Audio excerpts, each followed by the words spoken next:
Me with my beautiful girlfriend, twin prime project uh, theorem. We have divided in tens the cycle of primes. It's everything about cycles. We combine the cycles 3 and 7.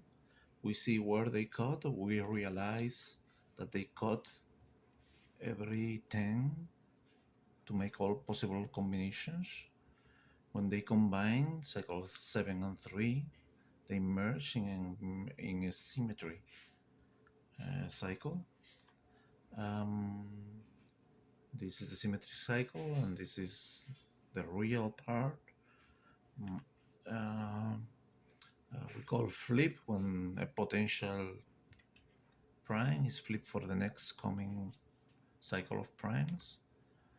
We call this how the 10 primes that has all full of 10s combined with all other 10 primes to make a continuous creation of 10 primes.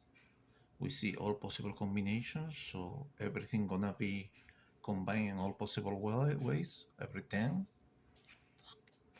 Um, we see why is a symmetry line in the middle of every combined cycle, gonna be always a prime 10. And from here to there, they expand until the multiple of all of them. So will always be like this with the symmetry line in the middle. Um, we calculate the length of gap. You see how quickly they grow the cycles, the perfect cycles, how I call. So they get very big, but it doesn't matter because the proportion you see is not big. So the important is that it's all the combinations possible. Okay. So we calculate the proportion by cycle, okay? So we don't count other cycles. Like here, we calculate everything that. We calculate how much is the slope for every cycle. We see here for the 7, for 11, for 13. We see the prime gap. So this cycle here, that is the sum of all of the other cycles, doesn't gonna get affected until p squared. From here to here, the cycle on top does not affect down. This is the same thing. We said all cycles starts are 0, and they have a lot of non-primes cells that they combine. Okay, but this is only one. This is not tens, it's ones. Um, there is the reasons, increasing the gap, increasing the number of primes, a diminished prime flips.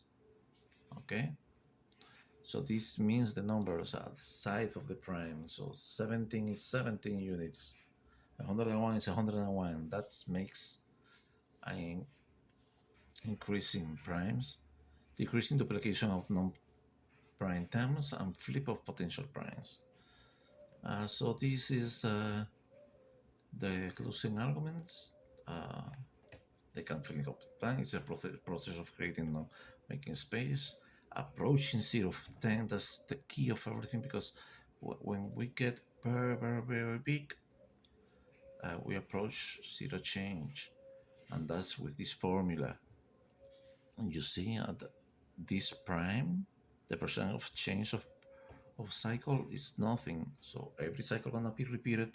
So the prime times at the beginning gonna get repeated again. So where we are, the limit is approaching infinity. That is a perfect cycle. That will be infinity and will be a no prime here. So we can guess infinity ends in 5 in the middle, right? So infinity divided by infinity is 1. A lot of things. This will help the zeta zeros. This will help everything else. Okay, so we're done.